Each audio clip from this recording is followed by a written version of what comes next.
ਸਤਿ ਸ਼੍ਰੀ ਅਕਾਲ। ਤੁਸੀਂ ਲੋਕਰਾਜ ਚੈਨਲ ਪੰਜਾਬੀ ਦੇਖ ਰਹੇ ਹੋ। ਮੈਂ ਤੁਹਾਡੇ ਨਾਲ ਸੁਖਵਿੰਦਰ ਸਿੰਘ। ਕਿਸਾਨੀ ਸੰਘਰਸ਼ ਲਗਾਤਾਰ ਸਿਖਰਾਂ ਦੇ ਉੱਤੇ ਹੈ। ਕੇਂਦਰ ਦੇ ਵੱਲੋਂ ਜਿਹੜਾ ਕਿਹਾ ਜਾ ਰਿਹਾ ਹੈ ਕਿ ਕਿਸਾਨਾਂ ਨੂੰ ਬਲੈਕਮੇਲ ਕੀਤਾ ਜਾ ਰਿਹਾ। ਬਲੈਕਮੇਲ ਇਸ ਤਰ੍ਹਾਂ ਕਿ ਮਾਲ ਗੱਡੀਆਂ ਦੇ ਲਈ ਰਾਹ ਤਾਂ ਖੋਲ੍ਹ ਦਿੱਤਾ ਗਿਆ, ਪਰ ਕੇਂਦਰ ਇਹ ਕਹਿੰਦਾ ਕਿ ਸਾਨੂੰ ਸਾਰੇ ਟਰੈਕ ਜਿਹੜੇ ਨੇ ਉਹ ਸਾਫ਼ ਤੇ ਕਲੀਅਰ ਚਾਹੀਦੇ ਨੇ ਤਾਂ ਕਿ ਅਸੀਂ ਪੈਸੇਂਜਰ ਗੱਡੀਆਂ ਵੀ ਚਲਾ ਸਕੀਏ।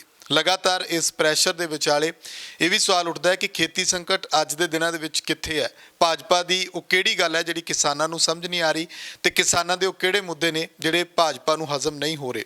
ਇਸ ਤੋਂ ਇਲਾਵਾ ਬਾਹਰਲੇ ਮੁਲਕਾਂ ਦੇ ਸੰਕਟ ਬਾਰੇ ਵੀ ਗੱਲ ਕਰਾਂਗੇ ਕਿ ਉੱਥੋਂ ਦੀ ਖੇਤੀ ਤੇ ਪੰਜਾਬ ਦੀ ਖੇਤੀ ਦੇ ਵਿੱਚ ਜਦੋਂ ਕਿਤੇ ਉਦਾਹਰਨਾਂ ਦਿੱਤੀਆਂ ਜਾਂਦੀਆਂ ਕਿ ਬਾਹਰਲੇ ਸੂਬਾਂ ਦੇ ਵਿੱਚ ਖੇਤੀ ਕਿੱਦਾਂ ਖੁਸ਼ਹਾਲ ਹੈ, ਪੰਜਾਬ ਦੇ ਵਿੱਚ ਕਿਉਂ ਕਾਰਪੋਰੇਟ ਘਰਾਣੇ ਜਿਹੜੇ ਨੇ ਉਹ ਪੰਜਾਬ ਨੂੰ ਜਾਂ ਪੰਜਾਬੀਆਂ ਨੂੰ ਲੁੱਟਣ ਆ ਰਹੇ ਨੇ। ਇਸ ਸਭ ਦੇ ਉੱਤੇ ਅਸੀਂ ਵਿਸਥਾਰ ਦੇ ਨਾਲ ਗੱਲਬਾਤ ਕਰਾਂਗੇ।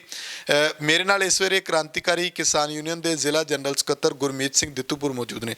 ਦਿੱਤੂਪੁਰ ਸਾਹਿਬ, ਜਿਵੇਂ ਕਿ ਮੈਂ ਦੱਸਿਆ ਕਿ ਕੇਂਦਰ ਤੇ ਲਗਾਤਾਰ ਇਹ ਇਲਜ਼ਾਮ ਲੱਗ ਰਹੇ ਨੇ ਕਿ ਕੇਂਦਰ ਹੁਣ ਪੰਜਾਬ ਨੂੰ ਬਲੈਕਮੇਲ ਕਰ ਰਿਹਾ, ਕਿਸਾਨਾਂ ਨੂੰ ਬਲੈਕਮੇਲ ਕਰ ਰਿਹਾ। ਰਾਹ ਵੀ ਛੱਡ ਦਿੱਤੇ ਨੇ ਰੇਲ ਗੱਡੀਆਂ ਲਈ, ਪਰ ਸਿਰਫ ਮਾਲ ਗੱਡੀਆਂ ਲਈ ਛੱਡੇ ਨੇ। ਇਹਨੂੰ ਕਿੱਦਾਂ ਦੇਖਦੇ ਹੋ? ਅਸਲ 'ਚ ਇਹਦੇ ਪਿੱਛੇ ਜਿਹੜੀ ਸੱਚ ਇਹ ਹੈ, ਕਿਉਂਕਿ ਜੇ ਹੁਣ ਜਿਵੇਂ ਬੀਜੇਪੀ ਜਾਂ ਮੋਦੀ ਸਰਕਾਰ ਕਹਿੰਦੇ ਵੀ ਸਾਡੀ ਗੱਲ ਨਹੀਂ ਸਮਝਦੇ, ਅਸਲ 'ਚ ਇੱਕ ਇਹ ਵੀ ਆਪਾਂ ਸੁਣਦੇ ਹਾਂ ਕਿ ਵਿਚਾਰ ਆਉਂਦੇ ਆ ਵੀ ਇਹਨਾਂ ਨੇ ਬਿਨਾਂ ਕਿਸੇ ਸਲਾਹ ਤੋਂ, ਜੇ ਮੈਂ ਗੱਲ ਕਰ ਲਾਂ, ਬਿਨਾਂ ਸਮਝਾਏ ਹੀ ਕੋਈ ਗੱਲ ਸ਼ੁਰੂ ਕਰਤੀ। ਹੁਣ ਕਹਿੰਦੇ ਸਾਡੀ ਗੱਲ ਸਮਝੋ। ਅਸਲ 'ਚ ਕੋਈ ਨਾ ਸਮਝਣ ਵਾਲੀ ਗੱਲ ਨਹੀਂ, ਕਿਉਂਕਿ ਸਾਡਾ ਜਿਹੜਾ ਹੁਣ ਜਿਹੜੀ ਸਰਕਾਰ ਆ, ਖਾਸ ਤੌਰ 'ਤੇ ਮੋਦੀ ਸਰਕਾਰ ਆ, ਇਹ ਹਾਲਾਂਕਿ ਪਿਛਲੀ ਸਾਡੀਆਂ ਸਰਕਾਰਾਂ ਉਹੀ ਓਪਨ ਮਾਰਕੀਟ ਵਾਲੇ ਉਹਦੇ 'ਚ ਆਉਂਦੀਆਂ ਨੇ, ਸਾਮਰਾਜੀ ਕਾਰਪੋਰੇਟ ਸੈਕਟਰਾਂ ਦੇ ਹਿੱਤਾਂ ਦੇ ਮੁਤਾਬਕ ਚੱਲਦੀਆਂ ਆਈਆਂ ਨੇ।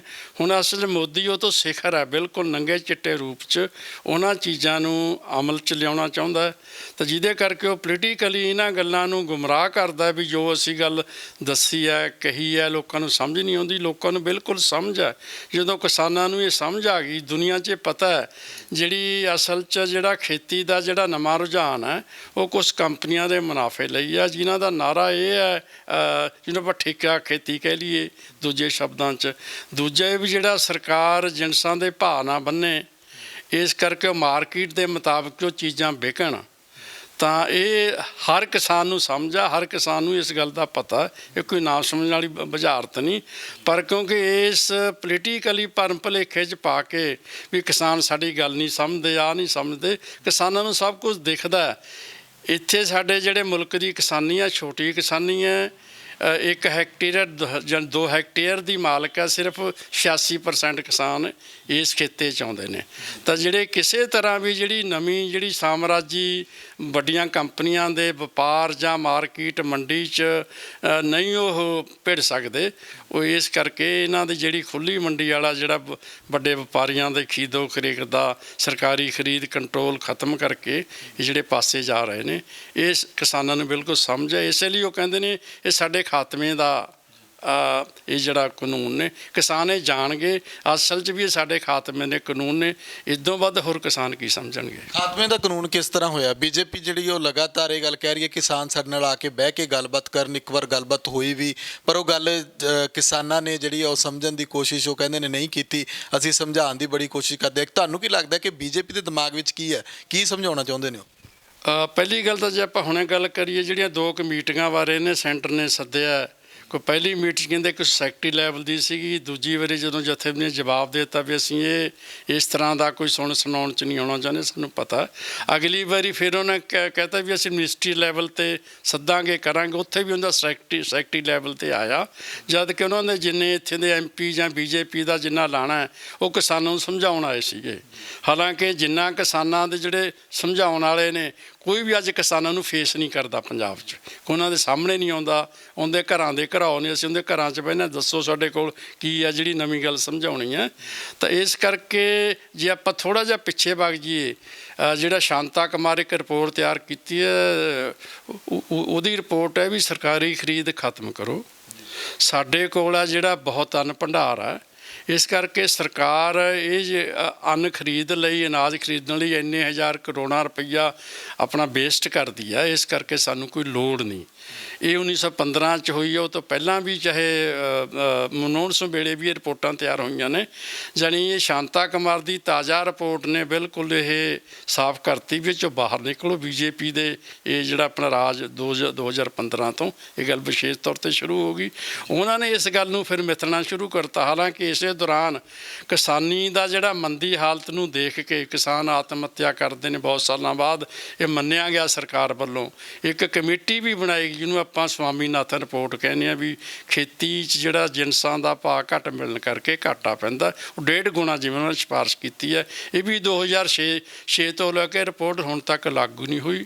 ਇਹਨੇ ਮੋਦੀ ਸਰਕਾਰ ਨੇ ਵੀ ਚੋਣਾਂ ਤੋਂ ਪਹਿਲਾਂ ਵਾਅਦਾ ਕੀਤਾ ਸੀ ਲਾਗੂ ਕਰਾਂਗੇ। ਇਹਦਾ ਮਤਲਬ ਇਹ ਸਰਕਾਰਾਂ ਮੰਨ ਵੀ ਰਹੀਆਂ ਨੇ ਵੀ ਖੇਤੀ ਮੰਦਵਾੜੇ 'ਚ ਹੈ, ਖੇਤੀ ਘਾਟੇ 'ਚ ਹੈ, ਕਿਸਾਨ ਹੱਤਿਆ ਕਰਦਾ। ਪਰ ਉਹਦਾ ਹੱਲ ਕੀ ਕੀਤਾ ਵੀ ਇਹਨਾਂ ਨੇ ਇੱਕ ਗੱਪ ਮਾਰਿਆ ਵੀ ਅਸੀਂ 2022 'ਚ ਕਿਸਾਨ ਦੀ ਆਮਦਨੀ ਦੁੱਗਣੀ ਕਰ ਦਾਂਗੇ। ਤਾਂ ਮੇਰਾ ਮਤਲਬ ਵੀ ਪੋਲੀਟੀਕਲੀ ਜਿਹੜਿਆਂ ਦਾ ਆਪਣਾ ਇੱਕ ਹਿੱਤ ਆ, ਆਪਣਾ ਇੰਟਰਸਟ ਹੈ, ਉਹਨੂੰ ਝੂਠ ਬੋਲ ਕੇ ਭੁਲੇਖੇ ਨਾਲ ਗੁੰਮਰਾਹ ਕਰਕੇ ਉਹਦਾ ਜਿੰਨਾ ਦੱਬ ਕੇ ਪ੍ਰਚਾਰ ਕਰਦੇ ਨੇ, ਸ਼ਾਇਦ ਲੋਕਾਂ ਨੂੰ ਭੁਲੇਖਾ ਹੋ ਜਾਵੇ ਸਰਕਾਰ ਵੀ ਦੀ ਕੋਈ ਗੱਲ ਨਹੀਂ ਸੁਣਦੇ। ਜਦ ਕਿ ਕਿਸਾਨਾਂ ਨੂੰ ਪਤਾ ਸਰਕਾਰ ਉਹਨਾਂ ਨੀਤੀਆਂ 'ਤੇ ਚੱਲ ਕੇ ਕਿਸਾਨਾਂ ਦੇ ਤਬਾਹੀ ਵਾਲੇ ਉਹੀ ਕਾਨੂੰਨ ਲਾਗੂ। ਚਾਹੀਦਾ ਤਾਂ ਇਹ ਸੀਗਾ ਸਰਕਾਰ ਆਪਣੇ ਮੁਲਕ ਦੇ ਕਿਸਾਨਾਂ ਦੀ ਹਾਲਤ ਮੁਤਾਬਕ ਇਹਨਾਂ ਨੂੰ ਠੀਕ ਭਾਅ ਦਿੰਦੀ, ਸਵਾਮੀਨਾਥਨ ਰਿਪੋਰਟ ਦੇ ਮੁਤਾਬਕ ਜਿਹੜੇ ਕਰਜ਼ੇ ਇਹਨਾਂ ਦੇ ਮਾਫ਼ ਕਰਦੀ। ਹਾਲਾਂਕਿ ਵੱਡੀਆਂ ਕੰਪਨੀ ਨੇ ਆਪਾਂ ਨੂੰ ਪਤਾ ਵੀ ਜਿਵੇਂ NPA ਵਗੈਰਾ ਬਣ ਗਏ। ਪਿਛਲੇ ਸਮਿਆਂ 'ਚ ਵੀ 70 ਲੱਖ ਕਰੋੜ ਜਿਹੜਾ ਉਹਨੂੰ ਰਿਆਇਤਾਂ ਦਿੱਤੀਆਂ ਨੇ ਵੱਡੀਆਂ ਕੰਪਨੀਆਂ ਨੂੰ। ਜਾਂ ਕਹਿ ਲਓ ਵੀ ਆ ਜਿਹੜਾ 60,667 ਰੁਪਈਏ ਹੁਣੇ ਮਾਫ਼ ਕੀਤੇ ਨੇ, ਜਿਹੜੇ ਕੁਛ ਰੁਪਈਏ ਬਾਹਰ ਲੈ ਕੇ ਭੱਜ ਗਏ। ਤਾਂ ਮੇਰਾ ਮਤਲਬ ਵੀ ਉਹਨਾਂ ਲਈ ਤਾਂ ਰੁਪਈਆ, ਉਹਨਾਂ ਲਈ ਤਾਂ ਸਾਰਾ ਕੁਛ ਹੀ ਹੈ। ਉਹ ਨਾ ਚਾਹੁੰਦੇ ਹੋਏ ਵੀ ਸਰਕਾਰ ਉਹਨੂੰ ਸਾਰੀਆਂ ਰਿਆਇਤਾਂ ਦਿੰਦੀ ਹੈ।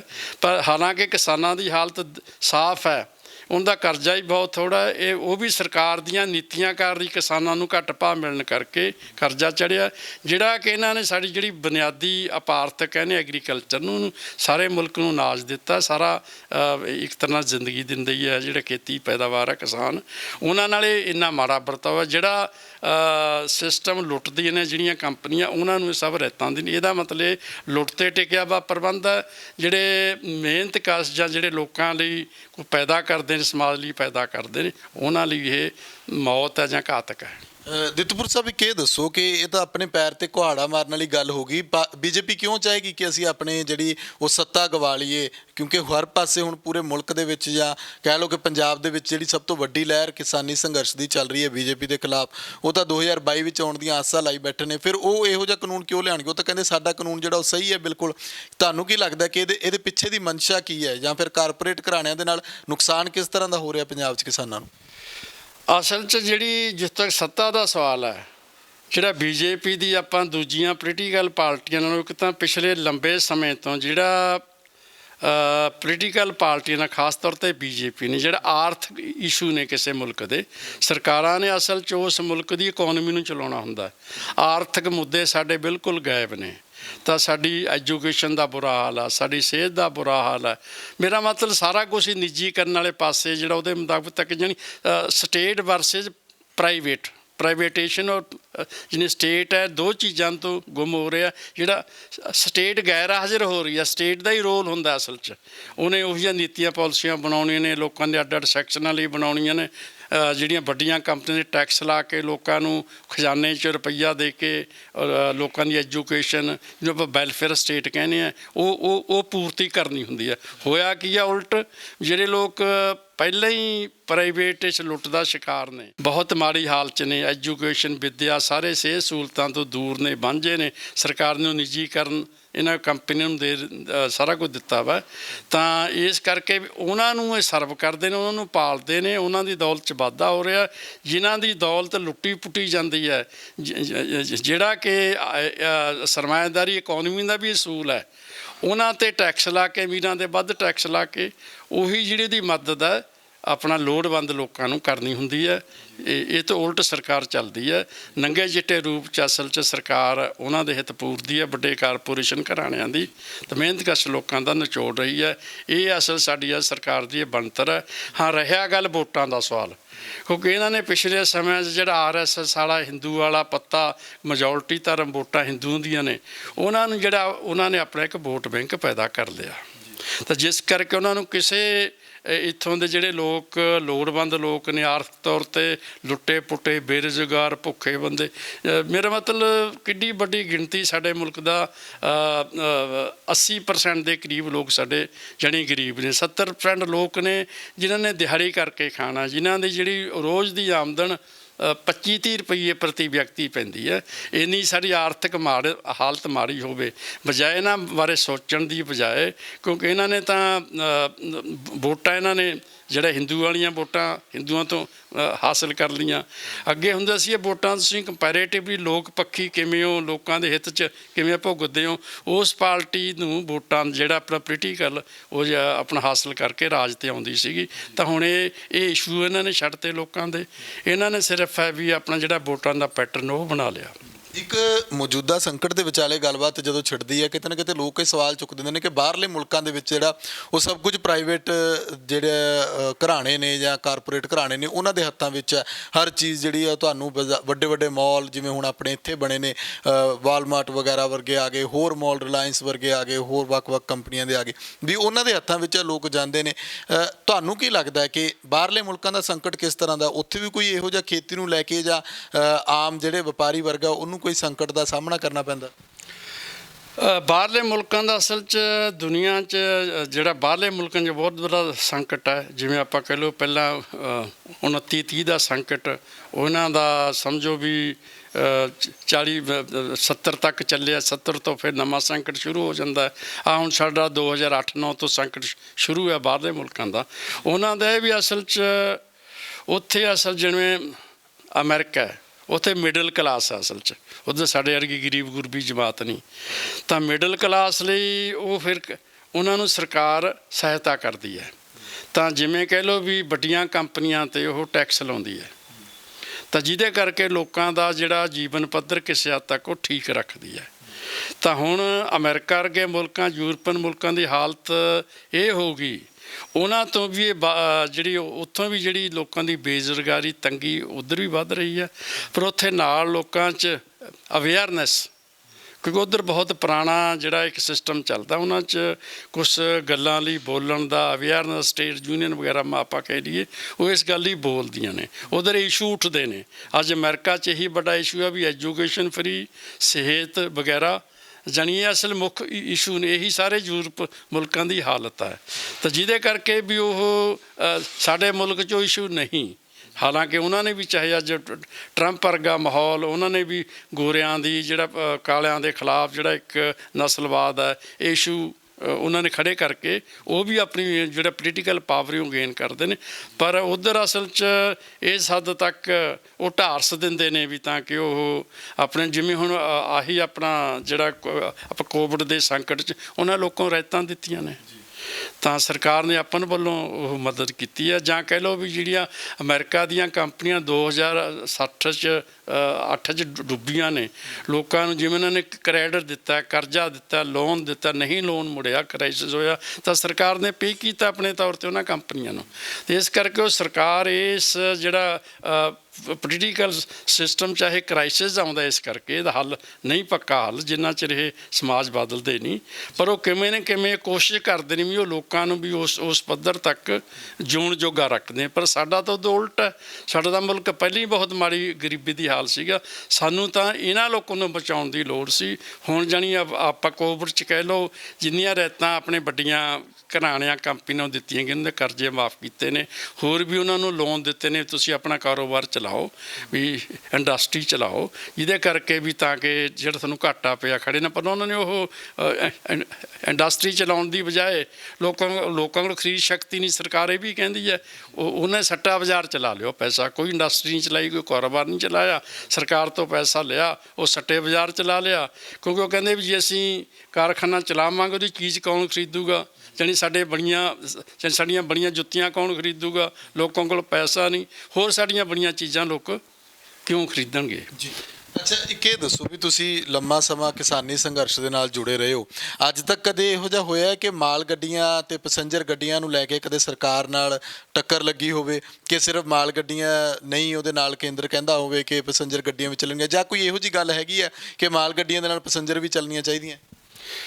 ਇਹੋ ਜਿਹਾ ਕਦੇ ਕੋਈ ਇਸ਼ੂ ਨਹੀਂ ਹੋਇਆ। ਪਹਿਲੀ ਗੱਲ ਤਾਂ ਵੀ ਜਿਹੜਾ, ਕਿਉਂਕਿ ਕਿਸਾਨ ਜਥੇਬੰਦੀਆਂ ਨੇ ਤਾਂ ਇੱਕ ਸੈਂਟਰ ਨਾਲ ਗੱਲ ਜੁੜਦੀ ਹੈ, ਇਹ ਜਿਹੜਾ ਇਸ਼ੂ ਹੈ, ਕਿਉਂਕਿ ਅਸਲ 'ਚ ਕਿਹੜੇ ਢੰਗ ਨਾਲ ਪ੍ਰੋਟੈਸਟ ਕਰਨ, ਇੰਨਾ ਕਿ ਸਾਨੂੰ ਪ੍ਰੋਟੈਸਟ ਕਰਨ ਦਾ ਹੱਕ ਹੈ।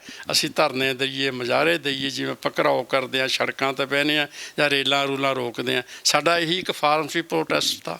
ਅੱਛਾ, ਜਦੋਂ ਲੱਗਿਆ ਵੀ ਸਾਨੂੰ ਇਸ ਮੌਕੇ ਸੀਜ਼ਨ ਦੀ ਲੋੜ ਹੈ, ਖਾਦ ਦੀ ਲੋੜ ਹੈ, ਕਿ ਸਾਨੂੰ ਆਪ ਪਤਾ, ਉਹਨਾਂ ਨੇ ਆਪਣੇ ਆਪ ਹੀ ਜਿਹੜੀਆਂ ਟ੍ਰੈਫਿਕ ਤੋਂ ਜਿਹੜੀਆਂ ਰੇਲਾਂ ਖਤਮ ਕਰਤੀਆਂ ਮਾਲ ਗੱਡੀਆਂ ਦੀਆਂ। ਤਾਂ ਵੀ ਪਰ ਸੈਂਟਰ ਇਸ ਆੜ 'ਚ ਉਹ ਇੱਕ ਜਿੱਦ 'ਚ ਹੈ, ਉਹ ਅਸਲ 'ਚ ਇਹ ਕਿਸਾਨਾਂ ਦਾ ਮਸਲਾ ਹੱਲ ਨਹੀਂ ਕਰਨਾ ਚਾਹੁੰਦਾ। ਤਾਂ ਉਹ ਚਾਹੁੰਦੇ ਜਿਹੜੇ ਕਿਸਾਨੀ ਦੇ ਸਾਨੂੰ ਦਬਾਅ ਪਾਉਣ ਲਈ ਰੇਲਾਂ ਰੋਕਣ ਦਾ ਜਿਹੜਾ ਉਹਦਾ ਮੈਥਡ ਆ, ਸਟਰਗਲ ਹੈ, ਇਹਨੂੰ ਅਸੀਂ ਹੋਰ ਬਹਾਨੇ ਟਾਲੀਏ, ਕਿਉਂਕਿ ਇਹਨਾਂ ਨੇ ਜੀ ਹਾਲੇ ਦੂਜੀਆਂ ਗੱਡੇ ਨਹੀਂ ਖੋਲ੍ਹੀਆਂ, ਹਾਲੇ ਮਾਹੌਲ ਠੀਕ ਨਹੀਂ, ਸਾਨੂੰ ਇਹਨਾਂ ਤੋਂ ਖਤਰਾ ਲੱਗਦਾ। ਚਾਹੇ ਕਿਸਾਨ ਟ੍ਰੈਫਿਕ ਛੱਡ ਕੇ ਦੂਰ ਬਹਿ ਗਏ ਵੀ ਜਿਹੜਾ ਸਰਕਾਰ ਕਹਿੰਦੀ ਹੈ, ਪਰ ਉਹਨੇ ਇਸ ਕੰਧਾਨਾ ਬਹਾਨਾ ਲਾਇਆ, ਜਿਹੜੀ ਉਹ ਚਾਹੁੰਦੇ ਆ ਵੀ ਅਸੀਂ ਇਹ 'ਚੋਂ ਆਪਣਾ ਪੋਲੀਟੀਕਲੀ ਕੁਛ ਕਿਸਾਨਾਂ ਨੂੰ ਦੋਸ਼ ਦੇ ਦਈਏ, ਉਹਨਾਂ ਕਰਕੇ ਨਹੀਂ ਚੱਲੀਆਂ। ਹਾਲਾਂਕਿ ਮੁੱਖ ਕਾਰਨ ਸਰਕਾਰ ਦਾ, ਸਾਡਾ ਇੰਨਾ ਪ੍ਰੋਟੈਸਟ ਕਰਨ ਦਾ ਹੱਕ ਹੈ। ਤਾਂ ਇਸ ਕਰਕੇ ਇਸ ਗੱਲ 'ਚ ਕੋਈ ਜਾਨ ਨਹੀਂ, ਕੋਈ ਤੱਤ ਨਹੀਂ, ਦਿਨੋਂ ਦਿਨ ਸਰਕਾਰ ਇਸ ਗੱਲ ਨਿਖੜਦੀ ਹੈ। ਯਾਨੀ ਪਹਿਲੀ ਵਾਰ ਦੇਖੋ ਵੀ ਸੂਬਾ ਸਰਕਾਰ ਜਿੱਥੇ ਮਤਾ ਪਾ ਕੇ ਜਾਂਦੀ ਹੈ, ਉੱਥੇ ਇਸ ਗੱਲ ਦੀ ਮੰਗ ਕਰਨ ਵੀ ਜਾਂਦੀ ਹੈ, ਪ੍ਰੋਟੈਸਟ ਕਰਨ ਵੀ ਜਾਂਦੀ ਹੈ, ਲਿਖ ਕੇ ਵੀ ਆਪਣਾ ਦੇਤਾ ਆਪਣਾ ਪੰਜਾਬ ਸਰਕਾਰ ਨੇ, ਮੁੱਖ ਮੰਤਰੀ ਨੇ, ਅਸੀਂ ਤੁਹਾਡੀਆਂ ਜਿਹੜੀਆਂ ਗੱਡੀ ਦੀ ਸੇਫਟੀ ਵੀ ਰੱਖਾਂਗੇ, ਆਹ ਵੀ ਕਰਾਂਗੇ, ਕੋਈ ਕਿਸਾਨ ਇਹਨਾਂ ਗੱਡੀਆਂ ਨੂੰ ਹਰਜਾ ਨਹੀਂ ਪਹੁੰਚਾਊਗਾ। ਉਹਦੇ ਬਾਵਜੂਦ ਵੀ ਇਹਦਾ ਮਤਲਬ ਜਿਹੜਾ ਸੈਂਟਰ ਰੜਿਆ ਵਾ, ਉਹ ਚਾਹੁੰਦਾ ਵੀ ਕਿਸਾਨਾਂ ਦੀ ਇਸ ਮੂਵਮੈਂਟ ਨੂੰ, ਇਹ ਜਿਹੜਾ ਪ੍ਰੋਟੈਸਟ ਦਾ ਉਹਦਾ ਮੈਥਡ ਹੈ, ਇਹਨੂੰ ਵੀ ਅਸੀਂ ਖਾਰਜ ਕਰ ਦਈਏ, ਜਾਣੀ ਕਿ ਸਾਨੂੰ ਬੇਵੱਸ ਕਰ ਦਈਏ। ਅਸਲ 'ਚ ਉਹਨਾਂ ਦਾ ਇਹ ਮੈਥਡ ਹੈ।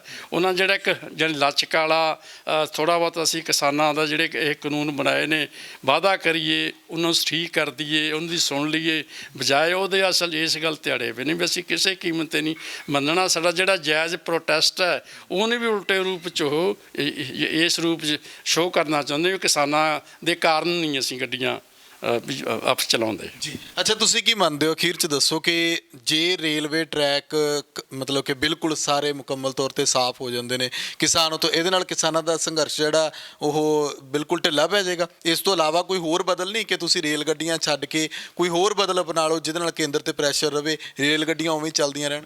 ਕਿਉਂਕਿ ਅਸੀਂ ਅਸਲ ਚਾਹੁੰਦੇ ਜਿਹੜੇ ਢੰਗ ਨਾਲ ਸਰਕਾਰ ਸਾਡਾ ਪ੍ਰੈਸ਼ਰ ਖਾਰਜ ਕਰਨਾ ਚਾਹੁੰਦੀ ਹੈ, ਸਾਡੇ ਤਾਂ ਪ੍ਰੈਸ਼ਰ ਦੇ ਦੂਜੇ ਮੈਥਡ ਹੈਗੇ। ਸਾਨੂੰ ਪਤਾ ਵੀ ਇੰਨਾ ਲੰਬਾ ਸਮਾਂ ਨਹੀਂ ਰੇਲ ਗੱਟਾਂ ਦੀ ਬਜਾਏ, ਜਿਵੇਂ ਅਸੀਂ ਦਿੱਲੀ ਵਾਲਾ ਦੇਤਾ ਅਗਲਾ ਪ੍ਰੋਗਰਾਮ, ਅਸੀਂ ਤਾਂ ਸਮੇਂ ਆਪਣਾ ਜਿਹੜਾ ਪ੍ਰੋਗਰਾਮ ਹੈ ਨਵੇਂ ਦੇਵਾਂਗੇ। ਇਸ ਕਰਕੇ ਰੇਲਾਂ ਦੀ ਬਜਾਏ ਸਾਡਾ ਦਿੱਲੀ ਚਲੋ ਵਾਲਾ ਆ ਗਿਆ ਪ੍ਰੋਗਰਾਮ। ਅਤੇ ਇਸ ਕਰਕੇ ਜਿਹੜਾ ਸਰਕਾਰ ਇਸ ਗੱਲ 'ਚ ਹੀ ਸਾਡਾ ਹਰ ਐਕਸ਼ਨ 'ਤੇ, ਹਰ ਪ੍ਰੋਟੈਸਟ 'ਤੇ ਜਿਵੇਂ ਸਾਡੇ 'ਤੇ ਦੋਸ਼ ਦੇ ਕੇ, ਜਾਣੀ ਸਾਡੇ 'ਤੇ ਬੋਝ ਪਾ ਕੇ, ਸਾਨੂੰ ਪ੍ਰੈਸ਼ਰਾਈਜ਼ ਕਰਕੇ ਜਿਹੜੀ ਸਾਡਾ ਸਟਰਗਲ ਸਾਡੇ ਹੱਥੋਂ ਖੋਣਾ ਚਾਹੁੰਦੇ। ਸਾਡੇ ਕੋਲ ਬਿਨਾਂ ਸਟਰਗਲ ਤੋਂ ਕੋਈ ਰਾਹ ਨਹੀਂ। ਅਸੀਂ ਤਾਂ ਨਵਾਂ ਰਾਹ ਦੇਤਾ ਦਿੱਲੀ ਵਾਲਾ, ਦਿੱਲੀ ਤੋਂ ਅਗਲਾ ਸਟੈਪ ਵੀ ਦੇਵਾਂਗੇ। ਹੋ ਸਕਦਾ ਅਸੀਂ ਆਪ ਜੇਲ੍ਹ ਭਰੋ, ਕਿਹੜੇ ਤਰੀਕੇ ਦੇਣੇ, ਕਿਵੇਂ ਅਸੀਂ ਫਾਈਟ ਕਰਨਾ। ਜਿਵੇਂ ਅਸੀਂ ਵੱਡੇ ਘਰਾਣਿਆਂ ਦਾ ਹੁਣ ਘਰਾਓ ਸ਼ੁਰੂ ਕਰਤਾ, ਹੋ ਸਕਦਾ ਲੰਬਾ ਕਰੀਏ, ਹੋ ਸਕਦਾ ਅਸੀਂ ਬਾਹਰਲੀਆਂ ਕੰਪਨੀਆਂ ਨੂੰ ਇੱਥੇ ਖਰੀਦ 'ਚ ਨਾ ਆਉਣ ਦੀ ਜੇ ਫਰਜ਼ ਕਰੋ, ਕਾਨੂੰਨ ਪਾਸ ਵੀ ਕਰ ਦਿੰਦੇ ਨੇ। ਇਹ ਵੀ ਸਾਨੂੰ ਤਾਂ ਉੱਥੋਂ ਤੱਕ ਲਾਮਬੰਦੀ ਜਾਂ ਤਿਆਰੀ ਕਰਨੀ ਪੈਣੀ ਹੈ। ਅਸੀਂ ਉਹਨਾਂ ਨੂੰ ਕਿਸੇ ਮੰਡੀ 'ਚ ਖਰੀਦ ਨਹੀਂ ਹੋਣ ਦੇਣੀ। ਇੱਥੇ ਸੈਲੋ ਸੁੱਲੋ ਬਣੇ ਹੋਏ ਨੇ ਆਬਾਨੀ ਦੇ, ਜਿੱਥੇ ਰੇਲ ਗੱਡੀ ਅਸੀਂ ਰੋਕੀ ਵੀ ਹੈ, ਅਸੀਂ ਇੱਥੋਂ ਆਪਣਾ ਮਾਲ ਨਹੀਂ ਲੈ ਕੇ ਜਾਣ ਦੇਣਾ। ਮੇਰਾ ਮਤਲਬ ਪ੍ਰੋਟੈਸਟ ਦੀਆਂ ਹਾਲਤਾਂ ਮੁਤਾਬਕ ਨਵੀਆਂ ਫਾਰਮਾਂ ਵੀ ਅਸੀਂ ਕੱਢਾਂਗੇ। ਮੰਨ ਕੇ ਚੱਲੇ ਜਾਵੇ ਕਿ ਦਿੱਲੀ ਅੰਦੋਲਨ ਤੋਂ ਬਾਅਦ ਜੇਲ੍ਹ ਭਰੋ ਅੰਦੋਲਨ ਤੁਸੀਂ ਸ਼ੁਰੂ ਕਰਨਾ? ਵੀ ਸਾਰੀਆਂ ਜਥੇਬੰਦੀਆਂ ਕੋਈ ਨਾ ਕੋਈ ਵੀ ਇੱਕ ਮਿਸਾਲ ਦੇ ਤੌਰ 'ਤੇ ਮੈਂ ਗੱਲ ਕਰਦਾ, ਹੋ ਵੀ ਸਕਦਾ, ਸਾਰੇ ਤਰੀਕੇ ਹੋਣਗੇ। ਤਾਂ ਉਹਨਾਂ ਦਾ ਇੱਥੇ ਘਰਾਓ ਵਾਲਾ ਵੀ ਹੋਊਗਾ, ਸਾਰੀਆਂ ਚੀਜ਼ਾਂ। ਤਾਂ ਅਸੀਂ ਜਿਹੜੀ ਉਹਨਾਂ ਦੀਆਂ ਸਾਈਡ 'ਤੇ ਗੱਡੀਆਂ ਲੱਗੀਆਂ ਨੇ, ਕਿਉਂਕਿ ਮੇਨ ਲਾਈਨਾਂ ਤੋਂ, ਜਿਵੇਂ ਸੈਲਰ ਨੂੰ ਉਹਦੇ ਸੀਲੋ ਨੂੰ ਵੱਖਰੀ ਲੈਣ ਜਾਂਦੀ ਹੈ, ਉੱਥੇ ਨਾਕਾ ਲਾ ਦਾਂਗੇ। ਉਹਦੇ ਸੀਲੋ 'ਚ ਦਾਣੇ ਨਹੀਂ ਕੱਢਣ ਦੇਵਾਂਗੇ, ਕੋਈ ਅਸੀਂ ਉਹਨੂੰ ਖਰੀਦ ਨਹੀਂ ਕਰਨ ਦੇਵਾਂਗੇ ਵੱਡੀਆਂ ਕੰਪਨੀਆਂ ਨੂੰ। ਇਸ ਕਿਸਮ ਦੇ ਤਰੀਕੇ ਨੇ। ਅਗਲਾ ਤਰੀਕਾ ਵੀ ਅਸੀਂ ਫਿਰ ਉਹਦੀ ਉਹਨਾਂ ਚੀਜ਼ਾਂ 'ਤੇ ਆਪਾਂ ਜ਼ਬਤ ਵੀ ਕਰਾਂਗੇ, ਜਿਹੜੀਆਂ ਪ੍ਰੋਟੈਸਟ ਦੀਆਂ ਅੱਡ ਫਾਰਮਾਂ ਨੇ। ਤਾਂ ਉਹ ਤਾਂ ਮਿਸਾਲ ਦੇ ਤੌਰ ਤੇ ਅਸੀਂ ਕੁਝ ਵੀ ਕਰ ਸਕਦੇ ਹਾਂ, ਜੇਲ੍ਹ ਭਰੋ ਵੀ ਹੋ ਸਕਦਾ ਹੈ, ਆ ਵੀ ਮੇਰਾ ਮਤਲਬ ਸਾਡੀ ਹਾਲਤ ਸੱਚਮੁੱਚ ਕਿਸਾਨੀ ਦੀ ਇਹ ਬਣ ਗਈ, ਬਿਨਾਂ ਲੜੇ ਤੋਂ, ਬਿਨਾਂ ਨਾ ਕਾਨੂੰਨਾਂ ਨੂੰ ਖਤਮ ਕਰਿਆ ਨਹੀਂ ਕਿਸਾਨਾਂ ਦਾ ਵਸੇਬਾ ਹੁੰਦਾ। ਸੰਤੋ ਸਭਾ ਹੋਰ ਲੋੜ ਸੀ ਵੀ ਜਿੱਥੇ ਅਸੀਂ ਫਸੀ ਸੀਗੀ ਕਿਸਾਨੀ ਮੰਦੀ 'ਚ, ਸਾਡੇ ਕਰਜ਼ੇ ਵਾਲਾ ਮਸਲਾ ਸੀਗਾ, ਸਾਡਾ ਭਾਅ ਵਾਲਾ ਮਸਲਾ, ਦੋ ਸਾਡੇ ਜਿਹੜੇ ਮੁੱਖ ਮਸਲੇ ਸੀਗੇ, ਸਰਕਾਰ ਨੂੰ ਤਾਂ ਹੱਲ ਇਹ ਕਰਨਾ ਚਾਹੀਦਾ ਸੀਗਾ। ਇਹਨਾਂ ਨੇ ਉਲਟੀ ਸਾਡੀ ਹੋਰ ਇੱਕ ਵੱਡਾ ਜਿਹੜੀ ਸਾਡੀ ਆਫਤ ਪਾਤੀ, ਸਾਨੂੰ ਖਾਤਮੇ ਵਾਲਾ ਜਿਹੜਾ ਇੱਕ ਨਵੇਂ ਕਾਨੂੰਨ ਘੜਤੇ। ਉਹਦੇ ਲਈ ਤਾਂ ਕਿਸੇ ਕੀਮਤ 'ਤੇ ਵੀ ਜਿਹੜਾ ਪੰਜਾਬ ਦਾ ਕਿਸਾਨ ਨਹੀਂ ਬਚ ਸਕਦਾ। ਜੀ ਸ਼ੁਕਰੀਆ, ਧੰਨਵਾਦ। ਸੋ ਸਾਡੇ ਨਾਲ ਮੌਜੂਦ ਸਨ ਕ੍ਰਾਂਤੀਕਾਰੀ ਕਿਸਾਨ ਯੂਨੀਅਨ ਦੇ ਜ਼ਿਲ੍ਹਾ ਜਨਰਲ ਸਕੱਤਰ ਗੁਰਮੀਤ ਸਿੰਘ ਦਿੱਤੂਪੁਰ, ਜਿਨ੍ਹਾਂ ਨੇ ਦੱਸਿਆ ਕਿ ਕੇਂਦਰ ਜਿਹੜਾ ਉਹ ਲਗਾਤਾਰ ਜੇ ਪ੍ਰੈਸ਼ਰ ਵਧਾਉਂਦਾ ਜਾਂਦਾ ਹੈ ਤਾਂ ਕਿਸਾਨ ਵੀ ਆਪਣੇ ਵੱਲੋਂ ਜਿਹੜਾ ਉਹ ਅੰਦੋਲਨ ਦੀ ਵੱਖੋ ਵੱਖਰੀ ਪ੍ਰਕਿਰਿਆ, ਜਿਹੜੇ ਵੱਖੋ ਵੱਖਰੇ ਐਲਾਨ ਉਹ ਸਾਹਮਣੇ ਲਿਆਉਂਦੇ ਜਾਣਗੇ, ਭਾਵੇਂ ਜੇਲ੍ਹ ਭਰੋ ਅੰਦੋਲਨ ਹੀ ਕਿਉਂ ਨਾ ਵਿੱਢਣਾ ਪਏ। ਤੁਸੀਂ ਆਪਣੇ ਵਿਚਾਰ ਕਮੈਂਟ ਕਰਕੇ ਜ਼ਰੂਰ ਦੱਸਿਓ ਕਿ ਤੁਹਾਨੂੰ ਪ੍ਰੋਗਰਾਮ ਕਿਸ ਤਰ੍ਹਾਂ ਦਾ ਲੱਗਿਆ। ਲੋਕ ਰਾਜ ਚੈਨਲ ਪੰਜਾਬੀ ਨੂੰ ਸਬਸਕ੍ਰਾਈਬ ਕਰੋ। ਧੰਨਵਾਦ।